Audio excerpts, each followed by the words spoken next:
Lamentaciones de Jeremías. ¿Quién? En la mayoría de nuestras Biblias, el libro de las Lamentaciones se titula Lamentaciones de Jeremías.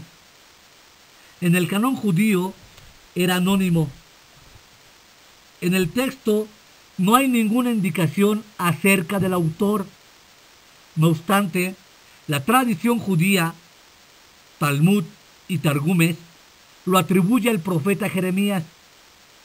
La Septuaginta lo introduce así: aconteció que, después de la deportación de Israel y la devastación de Jerusalén, Jeremías se sentó llorando y lamentándose por la ciudad. Estas fueron sus palabras. La tradición cristiana, los padres apostólicos y la Vulgata siguieron la misma línea. Los exégetas contemporáneos están divididos. Algunos de ellos destacan ligeras diferencias de estilo, que es más retórico y más artificial, o de opción política. Les parece difícil conciliar Lamentaciones capítulo 4 versículo 17 con la actitud del profeta que se refleja en pasajes como Jeremías capítulo 2 versículo 18 y capítulo 37 versículos 5 y 10. Sin embargo, todos están de acuerdo en reconocer que la vívida descripción de Jerusalén solo puede provenir de un testigo ocular que no ha visto la reconstrucción del templo en el año 538. Algunos de los autores que no aceptan todo el escrito, sea de Jeremías, se atribuyen el capítulo 3, destacando semejanzas de estilo, vocabulario y de figuras poéticas, así como el profundo parentesco de los temas fundamentales. Muchos de ellos, además, aceptan la unidad del libro. Las diferencias de un estilo se explican muy bien por la diferencia del género literario entre los mensajes proféticos y las lamentaciones de este libro. Jeremías estaba familiarizado con el género lamentaciones. Según Segunda de Crónicas, capítulo 32, versículo 25, nos dice que cuando murió Josías, compuso una endecha o una lamentación. Por otra parte, la actitud reflejada en el capítulo 4, versículo 17, está en perfecta armonía con la actitud de Jeremías antes de la catástrofe, puesto que en este pasaje el profeta se identifica con su pueblo y con sus esperanzas frustradas. No hay, pues, ninguna razón que nos obligue a negar que el autor de este escrito fue el profeta cuyo ministerio dominó toda esta época de turbación. Cuando los 4 primeros libros están dados en poemas que debieron ser escritos poco después de la destrucción de Jerusalén en el año 586. Efectivamente, Jeremías solo pudo permanecer allí algunas semanas. En el 5º capítulo pudo ser redactado más tarde, cuando la cautividad se iba prolongando. Los poemas evocan dramáticamente el asedio, el hambre, la huida del rey, el templo destruido, quemado, las murallas demolidas, la masacre de los jefes y los habitantes exiliados.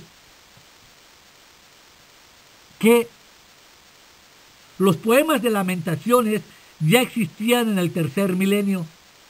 Fue un género literario bastante extendido entre los sumerios. Las tabletas nos relatan las endechas de los poetas que habían asistido a la destrucción de Sumer o de Ur en Caldea. En el siglo VI a.C., la literatura babilónica contiene muchos cantos fúnebres. Se han encontrado inscripciones cuneiformes que invitan a las ciudades vecinas a lamentarse de su suerte. Por medio de sus poemas, Jeremías se sitúa en una antigua tradición literaria, pero en este marco convencional inscribe pensamientos específicamente bíblicos. La destrucción de la santa ciudad no es consecuencia de una desafortunada casualidad, sino la manifestación del justo juicio de Dios, el resultado lógico e inevitable de las numerosas transgresiones de la ley y a su santo nombre. Lo que ha causado la catástrofe es el pecado del pueblo, de sus sacerdotes y de sus falsos profetas. Dios les había advertido durante muchas generaciones que se apartaran de la maldad. La toma de Samaria por los asirios en el año 722 hubiera debido alarmarles y conducirles al arrepentimiento. Un profundo sentimiento de culpabilidad que culmina en una confesión de pecados hubiera dado como resultado una verdadera bendición divina que el profeta se identifica con el pueblo y que atraviesa todo el libro. No obstante, la situación es trágica, pero no desesperada. Dios permanecerá fiel a su alianza. Es el Señor de la historia. El sufrimiento presente tiene el propósito de conducir al pueblo a una mayor madurez espiritual y al arrepentimiento. Dios no rechaza para siempre. A pesar de todo, Jeremías quiere esperar en Yahvé. Capítulo 3, versículos 22 y 27 y capítulo 31, versículo 33. ¿Por qué? El pueblo de Judá fue confrontado al sufrimiento. Este libro quiere animarlo a someterse a Dios, a arrepentirse y a cambiar de conducta. El profeta quiere conducir a sus compatriotas a reconocer cuán justamente ha actuado Dios con ellos y que apelen a su misericordia, ya que el castigo no es nunca la última palabra de Dios. Cuando se acepta de una manera positiva, el castigo es la puerta de la esperanza, por lo cual Dios introducirá a los suyos a nuevas bendiciones. Arrepentimiento y esperanza a los suyos es lo que espera y lo que narra los dos polos del libro, tan válidos para el cristiano que está pasando por pruebas como para el judío del siglo VI antes de Cristo. ¿Cómo? El libro se presenta bajo la forma de poemas acrósticos, excepto el capítulo 5. En los capítulos 1, 2 y 4, cada uno de los versículos comienza por una letra distinta, siguiendo el orden del alfabeto hebreo. En el capítulo 3, los versículos empiezan con una misma letra formando grupos de 3. Además de pronunciar un medio mnemotécnico, podemos discernir una intención más profunda. Se dice que el que recita el alfabeto abraza todas las posibilidades de expresión de una lengua.